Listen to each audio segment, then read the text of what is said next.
안녕하세요. 안녕하세요. 자, 잠시만요. 굉장히 밝네요. 하나도 안 보이고. 네. 네, 시작하도록 하겠습니다. 차량 업데이트 파일의 안전한 관리라는 주제로 발표할 포티투닷의 이호민이라고 합니다. 반갑습니다.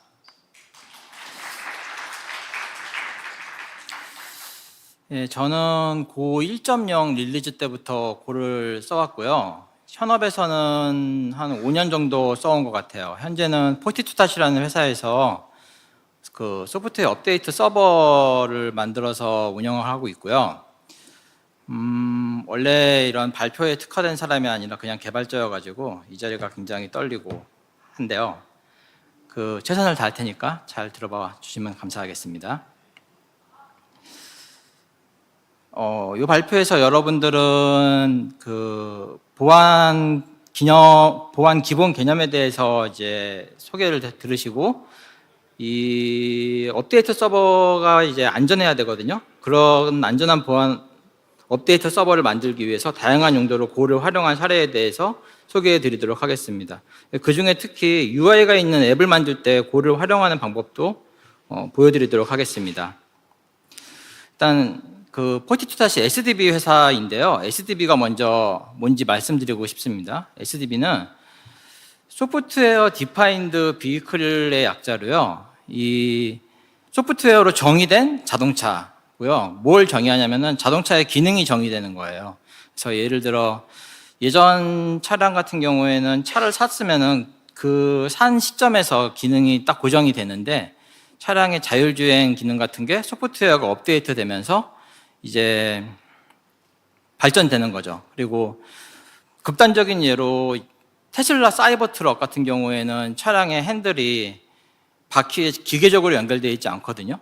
그런 것처럼 이제 소프트웨어에 따라서 하드웨어인 차량이 정의되는 그런 걸 SDB라고 합니다. 마치 스마트폰 이전에서 스마트폰으로 세대가 변하는 것과 같은 변화가 현재 이루어지고 있고요. 최근에 자동차를 사보신 분들은 이미 이런 변화를 많이 느껴보셨을 거라고 생각이 듭니다.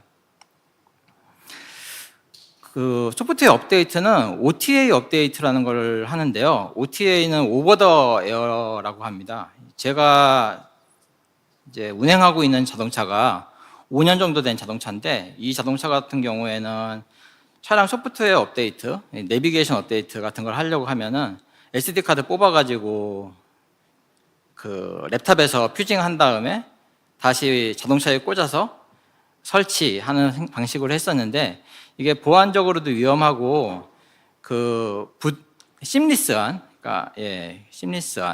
그런 사용자 경험을 제공해주지 못해요. 그래서 핸드폰 업데이트처럼 OTA 업데이트를 자동차에도 하고 있고요. 이게 안전과 보안에 관련된 소프트웨어 수정이 필요한 경우 몇백만 대의 리콜 비용을 절약할 수 있는 그런 방법입니다. 실제로 유명한 테슬라나 BMW 같은 경우에 몇만 대에서 몇백만 대의 리콜이 소프트웨어 결함으로 있었던 적이 있었거든요. 그래서 OTA 업데이트가 필수입니다. 그리고 OTA 업데이트 시스템이 공격을 받아서 그 안에 있는 소프트웨어가 위변조되면은 굉장히 위험하기 때문에, 따라서 OTA 업데이트를 하기 위한 시스템이 분리프루프 해야 되는 과제가 있습니다. 그래서 이제 소프트웨어 개발자 입장에서는 보안을 항상 마음에 품어두고 개발을 해야 되는데요. 이 CIA 트라이아드라는 게 있습니다. 트라이아드는 3대 요소라는 뜻이고, 여기서 CIA는 FBI, CIA 할 때 CIA랑 아무 상관이 없는 confidentiality, integrity, ability의 약자입니다. 각각 기밀성, 무결성, 가용성. 소프트웨어 작성할 때 이 3대 요소가 만족되는지, 그렇게 항상 고려를 해야 되고요. 이 슬라이드에서 이 3요소를 각각 어떻게 제가 적용했는지를 보여드리도록 하겠습니다. 그리고 특히 업데이트 소프트웨어 서버 전체를 설명드릴 건 아니고 그중에 업데이트 파일의 라이프 사이클에 해당하는 부분만 설명드릴 거기 때문에 업데이트 파일 중심으로 설명드리도록 하겠습니다. 우선 기밀성 같은 경우에는 기밀성을 확보하기 위해서 업데이트 파일의 암호화가 필요했습니다. 그거 같은 경우에는 크립토 패키지가 기본 패키지에 내장되어 있었기 때문에 손쉽게 파일을 암호화할 수 있습니다. 얼마나 손쉬운지 예시를 보여드린다면 이렇게 손쉽습니다. 챗GPT한테 요새는 시키면 돼요. 파일을 암호화하는 코드를 고루 작성해줘. 그러면은 이렇게 작성을 해주고요. 여기 보시면은 파일 네임을 받아서 파일 네임과 데이터 키를 인자로 받아서 그 맨 마지막에 여기 뒤에 ENC 확장자 붙여서 쓰는 방식이죠. 그리고 AES 어딨나 GCM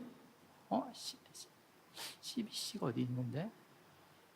AES 알고리즘을 통해서 압축을 하고 있습니다. 제가 최근에 재밌게 본 영화 탑건에서 그 비행기 조종사들이 이제 다 AI로 교체될 것이다라는 얘기가 나옵니다. 저희 소프트웨어 엔지니어도 언젠가 AI로 교체가 될 텐데 거기 유명한 대사가 나오죠. 오늘은 아니다.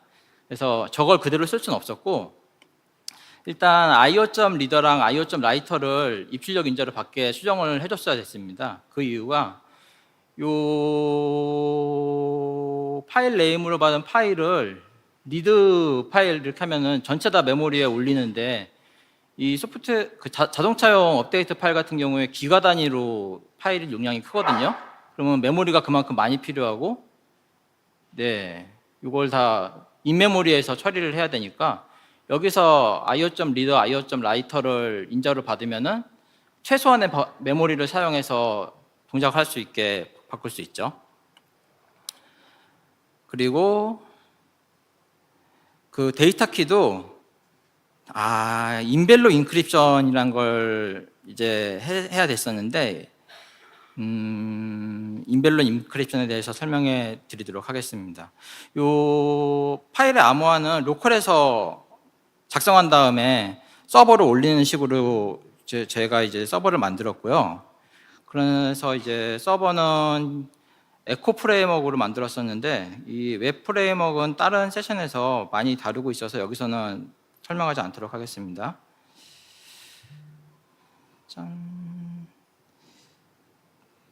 앞선 예제에서 데이터 키를 전달받는데 저희 같은 경우에 데이터 키가 유출되는 경우의 위험을 최소화하기 위해서 각각의 파일에 각각의 데이터 키를 사용하기로 결정을 했거든요. 그리고 이제 데이터 보안에서 키가 나오면 항상 문제가 되는 게 키를 어떻게 안전하게 전달해야 되나라는 이제 과제가 있습니다. 앞서 예제에 있던 대칭키 암호화 같은 경우에 일단 키는 대칭키, 비대칭키가 있죠. 대칭키는 하나의 암호 키로 암호화, 복호화 모두 수행하고 대량 데이터의 암호화, 기가 단위 이런 큰 파일을 암호화하는 데 쓰고요. AES 같은 거 주로 쓰고요. 장점은 처리 속도가 빠르고 효율적이고 미리 암호화를 해서 서버에 올려두는 식으로 사용할 수 있습니다. 대신 그걸로 복호화도 해야 되기 때문에 서버에 암호화된 파일이 있고 복호화는 클라이언트에서 하려면 같은 데이터 키를 가지고 있어야 되거든요. 그래서 키를 어떻게 전달할 것인지 키 유출 시 보안 위협이 있을 수 있다는 단점이 있습니다. 이게 저희 CDN에 들어가 있는 예제인데요. 하나의 자동차에 여러 장치들이 있고 장치들마다 이미지가 있고 암호화된 이미지, 그 암호의 데이터 키들을 이런 식으로 관리를 하고 있습니다. 요 밑에 메타데이터는 뒤에서 설명할 거고요. 반면에 비대칭키 암호화를 하면 되지 않느냐. 예, 비대칭 키는 공개 키로 암호화를 하고 개인 키로 복화를 보통 하고요. 예, 키 교환, 디지털 서명, 인증 등에 주로 사용합니다. RSA가 ECC가 유명한 알고리즘이고요. 장점은 키 분배와 관리가 더 안전합니다. 왜냐하면 공개 키는 말 그대로 공개해도 아무런 문제가 안 되는 키거든요. 그리고 단점은 속도가 느리고 복잡함. 예, 왜 그 자동차 업데이트 파일을 공개 키로 암호화하지 못했냐면은 차가 이제 자기의 공개 키를 서버에 전달해서 이제부터 암호화하세요 하면은 그게 이제 런타임에 암호화를 해야 되잖아요. 그러면 서버에 플레인한 이미지 파일을 저장해야 되는 위험도 존재하고 서버에서 그거를 온디맨드로 암호화하는 비용이 엄청 비싸단 말이죠. 그래서 비대칭 키로 암호화를 할 수가 없었습니다. 보통 큰 파일들은 대칭 키로 암호화를 해서 미리 암호화를 해서 저장을 해두고 있죠. 그래야 스토리지 서버가 털려도 알 수가 없는 거죠. 내용을. 요 두 가지 암호화를 섞은 게 인벨롭 인크립션이라고 하는데, 요 앞에서 CDN에 들어있던 대칭키로 암호화된 바이너리를 스토리지에 저장이 되어 있는 걸 보셨었고요. 요 대칭키를 그대로 스토리지에 저장하는 게 아니라 그 키 매니지먼트 시스템, AWS나 이런 클라우드 프로바이더에서 제공을 하고 회사에서 KMS를 따로 제공하는 경우도 있죠. 그걸 통해서 실제 데이터 키는 KMS 안에 제공을 하고 실제 데이터 키를 얻을 수 있는 암호화된 데이터 키를 스토리지에 저장을 합니다. 그리고 이 클라이언트, 여기서 클라이언트는 자동차입니다. 자동차가 이제 자기의 공개 키를 업데이트 파일 서버에 요청을 하면은 서버에서 그 업데이트 파일의 데이터 키를 클라이언트의 공개 키로 암호화를 해서 클라이언트한테 전송을 합니다. 그러면 클라이언트에서 그 자기의 개인 키로 업데이트 파일의 데이터 키를 복호화해서 그 다음에 바이너리를 복호화하는 과정입니다. 예, 그래서 데이터 키를 봉투에 한번 싸서 암호화를 해서 전달한다고 해서 인벨롭 인크립션이라고 하고, 이 과정에서 데이터 키는 인메모리에만 잠깐씩 존재하다가 사라지는, 그러니까 스토리지에는 저장되지 않게 관리하는 게 중요합니다. 예, 이런 식으로 활용을 했고요. 예, 모든 과정에서 크립토 패키지를 사용을 했고, 그 클라우드 프로바이더 쓸 때도 그 고에서 제공하는 그 패키지, 클라우드 프로바이더용 클라이언트 패키지들이 다 존재했었기 때문에 아주 편리하게 개발할 수 있었습니다. 다음은 인테그리티, 무결성에 대해서 설명을 드릴 텐데요. 이제 업데이트 파일이 그 차량으로 전달되는 과정에서 파일의 변조를 막기 위한 방법, 혹은 그 공격자의 공격으로부터 차량의 변조를 막기 위한 방법에 대해서 설명드리도록 하겠습니다.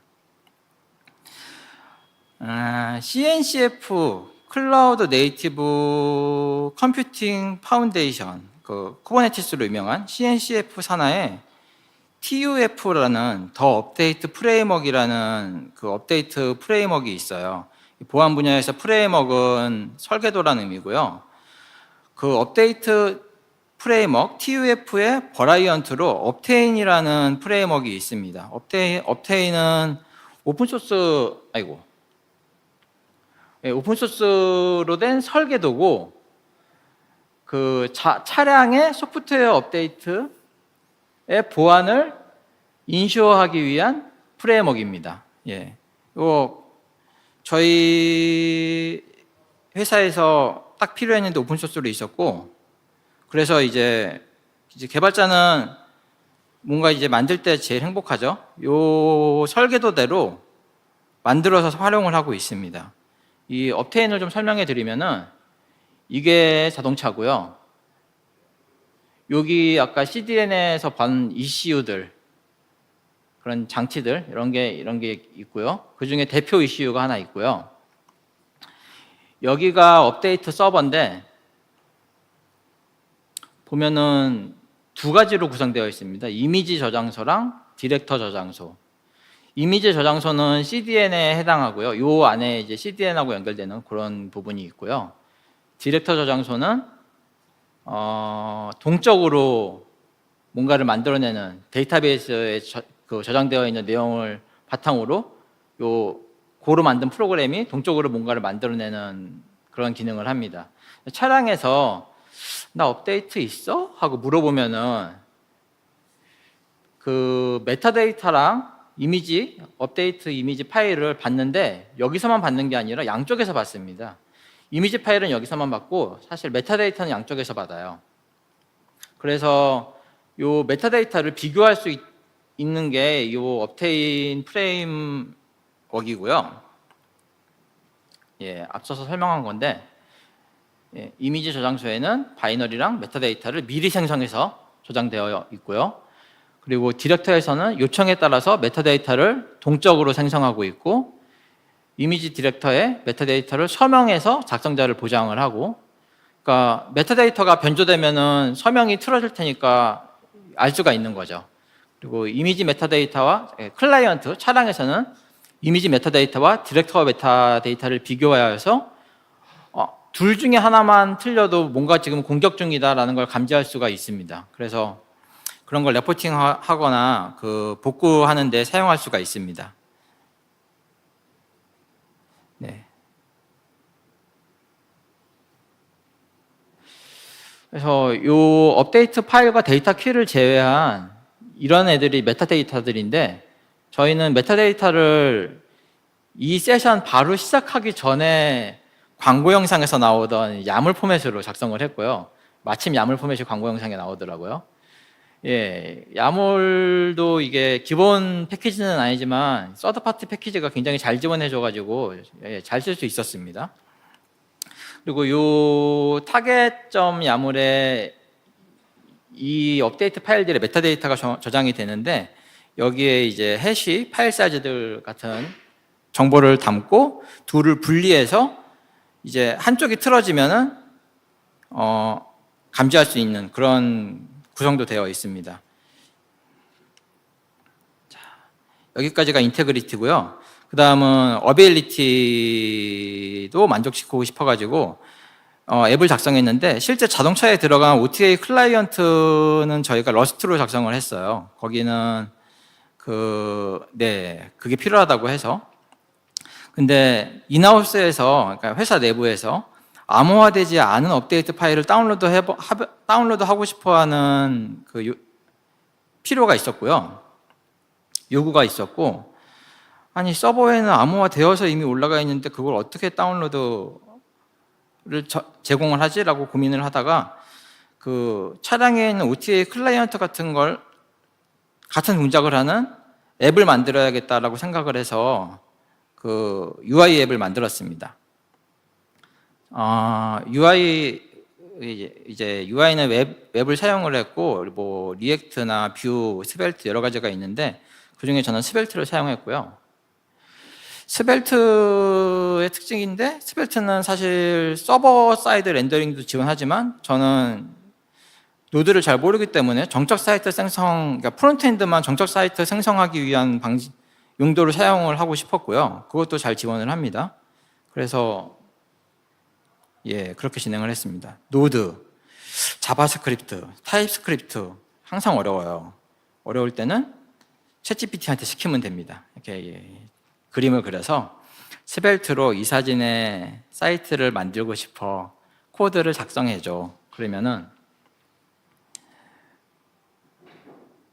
요거 바로 그 그림이죠. 그대로 썼죠. 그러면은 이렇게 이닛 스캐폴딩 하는 것부터 실제 코드 구조와 각 코드 파일의 내용까지를 줄줄줄줄줄줄 훑어주더라고요. 그래서 그대로 복붙하면은 이런 사이트가 나오고요. 그대로 복붙해서 만든 다음에 npm run dev 했습니다. 참 세상 좋아졌죠. 근데 이게 끝이냐? 탁본의 유명한 대사 Not today. 그것처럼 저걸 그대로 못 쓰겠더라고요. 그래서 저걸 토대로 스벨트를 조금 공부를 하고 UI도 예쁘지 않아서 그 스켈레톤 UI라는 툴킷이 있더라고요. 스벨트랑 같이 쓸 수 있는 그런 걸 해서 한참 이렇게 손으로 뜯어 고쳐서 이렇게 만들었습니다. 이제 좀 예쁘죠? 그리고 이제 npm run dev 하면은 로컬 호스트의 OTA npm run dev 하면 로컬 호스트의 웹 프론트 소스가 이제 웹 브라우저로 다운로드 받아져서 화면이 보이고 OTA 서버는 직접 찔러서 거기서 응답을 받는 식으로 구성을 해보고 싶었는데 이게 웹 개발하시는 분들은 많이 만나는 문제인데 CORS 문제라는 걸 마주치게 됐습니다. CORS를 겪게 되면은 브라우저에 데이터가 표시가 안 돼요. 그래서 이게 무슨 일이야? 왜 안 돼? 하고 그 브라우저의 관리 도구를 열어보면은 그 콘솔에 CORS 오류 이런 식으로 쭈르르 뜨고 있는 거를 보실 수 있습니다. 브라우저 간 서로 다른 도메인 간의 리소스를 요청을 허용하지 않아 발생하는 문제입니다. 요거를 해결할 때 브라우저에 플러그인을 설정해서 해결할 수도 있고요. 근데 그거는 모든 유저들한테 네 크롬 브라우저에 CORS 무시하는 플러그인을 깔라고 할 수가 없잖아요. 다시 한번 보면 이런 거죠. 웹페이지는 로컬 호스트에 있는 노드 서버로 이렇게 브라우저로 오고 실제 데이터는 OTA 서버를 통해서 내려오니까 크로스 오리진이 돼서 브라우저에서 아예 못 해먹겠다 하는 거죠. 그래서 모든 도메인에서 요청을 여기서 허용할 수 있게 하려고 그 package.go.dev에서 CORS를 검색을 해봤습니다. 그러면은 여기 이것도 요 앞 광고에서 나오던데 imported by랑 스타소가 나왔던 것 같은데 지금은 안 나오네요. 여기서 CORS 검색해 보면은 범용으로 쓸 수 있는 CORS 패키지랑 그 각 유명한 웹 프레임워크 진, 치, 비고, 피버 뭐 이런 것들에서 쓸 수 있는 CORS 미드레어들을 볼 수가 있고요. 이거 받아서 설치를 하면 되는데 그런 식으로 푸는 것보다 아예 그 노드에서 제공하는 웹페이지도 고에서 제공을 하면 되지 않을까. 그래서 인베드라는 기능을 쓰기로 했습니다. 인베드를 쓰면은 요 고 인베드라는 예약어를 통해서 현재 디렉토리에 FE 빌드라는 그를 이렇게 명시를 해주면은 거기에 있는 파일들을 스태틱 바이너리 안에 다 포함해서 빌드가 돼요. 여기서 유의할 점은 요 주석 다음에 보통의 컨벤션대로 한 칸을 띄면은 안 됩니다. 이거 꼭 붙여서 써야 되더라고요. 이거 항상 자주 틀리는 실수인데, 그렇고 여기 앞에 폴더 앞에 올이 붙는 이유는 그 언더바로 시작하는 파일이나 점으로 시작하는 파일들은 무시되거든요. 걔네들도 포함해서 모든 파일을 포함하라고 하기 위해서 이렇게 올 콜론을 쓰고 있습니다. 그리고 그러면은 이 파일들을 이 변수를 통해서 이제 접근할 수가 있고요. 이 변수에 FE 빌드라는 서브 디렉토리를 HTTP 파일 서브를 하는 식으로 이 웹페이지의 스태틱 빌드를 제공을 할 수가 있습니다. 이러면은 CORS 문제가 그냥 해결이 되죠. 그래서 이제 그 웹서버를 띄우고 웹브라우저에서 되는 걸 확인을 한 다음에 이걸 앱으로 만들고 싶어서 웹뷰를 사용해서 그 실행을 하면 브라우저 띄울 필요 없이 바로 앱이 뜨게 할 수가 있었는데요.